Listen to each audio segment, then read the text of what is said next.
Well, I had sort of a hard time thinking of an image, but finally, I mean, I finally chose the Hudson River.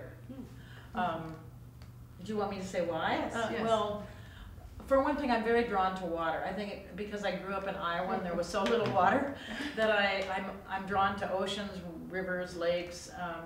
But the Hudson River flows both ways. It goes up and down. I mean, I think for me, when I think about ministry, I think it has to be that kind of exchange. I mean, of listening to people and speaking, of not always speaking first, but listening often before I speak. And there's also something about, well, I can say more about that river later, but it connects for me with so many images in the scripture of wonderful river stories. So it's just a kind of metaphor that I've worked with a lot, and that I love to think about rivers. So I mean, I think also there's a source of that river somewhere that I don't know where it is, and it goes out into this area which is much, much bigger than anything I can see. I mean, the harbor, then the Atlantic, and so when I'm up in Maine, I also think about that sort of immensity of the ocean that's just beyond me, and yet I can touch it somehow. I can sort of touch it at the edge of the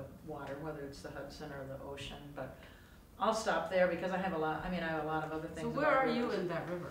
Well, that's the thing. That's what I thought about. Am I kayaking in the river? You know, am I in the river at all, or am I? Or are you the river? Am I the river? I mean, I think in some ways I would hope to be the river. There's this wonderful image that I love from Ezekiel, where it talks about the water flowing out from under the door of the temple. I had never heard this text until some years ago when somebody was reading it at a meeting, and it has this wonderful line about, you know, it goes under the water, under the door of the temple, and then it's up to your ankles, up to your knees. You know, it's sort of like that song about the boa constrictor. But it finally gets to be a river that's so big you have to swim in it. But this wonderful line about everything will live where the river goes. And it became for me just this wonderful image for the church. I mean, if the church could be that, if we could say about the church, wow, everything will live where the church goes. And sometimes I think the church has to be awakened by what's out there in the world to come alive itself. But it's just swept. But it's a good, I mean, I'm not sure exactly where I am, if I'm the river, if I'm in the river. Or the bridge. I kind of think of stirring the pot. So I see myself as, in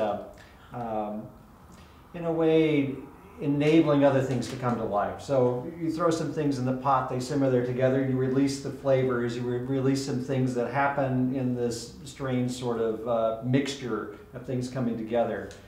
And I think I see my role as fermenting, nourishing along, nurturing, making some things happen, being a little bit under the surface, enabling other things. I was thinking, we had this wonderful experience yesterday in class and today in chapel where Derek is leading a circle song, and he gives something over to people and lets them work with it, and then he works with some other people to get them using their voice in another group, and together stirs it all up until it makes something. And so I see my theology as a ministry of stirring the pot, trying to release some flavors.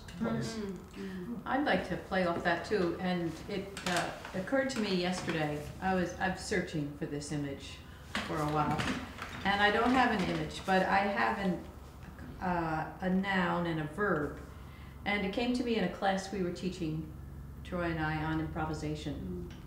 And I was thinking about why this class is different from other classes, and that in this class we expect everybody to step up in a way. We don't deliver, not that anybody delivers any information, but we really don't expect to deliver information. We expect to make an offer and to have people pick up the offer. And we were saying to people yesterday, the phrase we want people to use is yes and, which is quite different from but.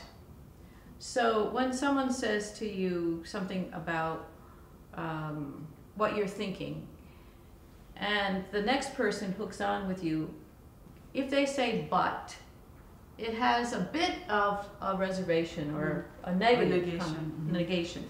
But in improvisation, the words always are yes and.